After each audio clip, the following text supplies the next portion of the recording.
ఈరోజు ముక్కోటి ఏకాదశి కాబట్టి ఈ పర్వదినం 30/12/2025 విఘ్నేశ్వరుడు, సుబ్రహ్మణ్య స్వామి, అయ్యప్ప స్వామి, అమ్మవారు ముక్కోటి దేవతలు కూడా ఈ పీఠం మీదకి వచ్చి స్వామివారి పూజలు అందుకుని ముక్కోటి ఏకాదశి రోజునాడు ఈ రోజునాడు స్వామివారి అలంకారంతో స్వామివారి పూజలు అందుకున్నారండి.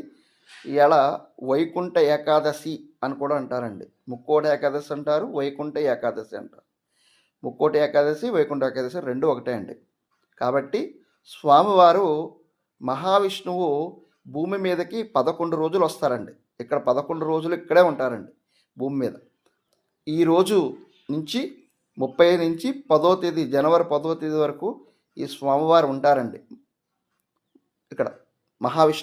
మహావిష్ణువు వెళ్ళిపోతే నేనేం చేశాను స్వామి అని చెప్పేసి మన అమ్మవారు కూడా లక్ష్మీదేవి కూడా భూలోకానికి వస్తారండి.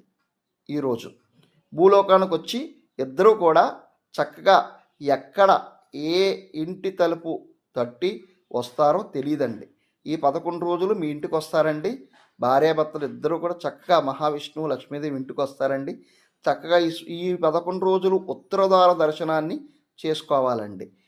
వెంకటేశ్వర స్వామి గుడికి కానీ రాములవారి గుడికి కానీ ఈరోజు వెళ్ళి ఉత్తరద్వార దర్శనం చేసుకోండి. ఈ 11 రోజులు మీకు ఉత్తరం తలుపు ఉంటే మాత్రం ఖచ్చితంగా ఉత్తర ద్వారం తెరిచే ఉంచండి. ఎప్పుడు వస్తారో వాళ్ళకి తెలియదండి. ఈ 11 రోజులు ఉత్తర తలుపు ఎప్పుడు మూసి ఉండకూడదండి, తెరిచే ఉండాలండి.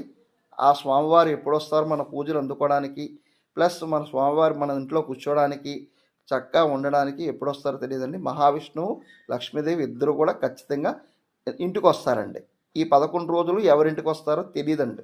కాబట్టి ఈ 11 రోజులు చక్కగా అందరూ చక్కగా పూజలు చేస్తూ స్వామివారికి పచ్చటి ఐటము అంటే పచ్చగా ఉండేటంటే అరటి పండ్లు కానీ శామంతి పూలు కానీ పచ్చటి చెట్లు పువ్వులు కానీ పెట్టినట్టయితే స్వామివారికి ఇష్టమండి.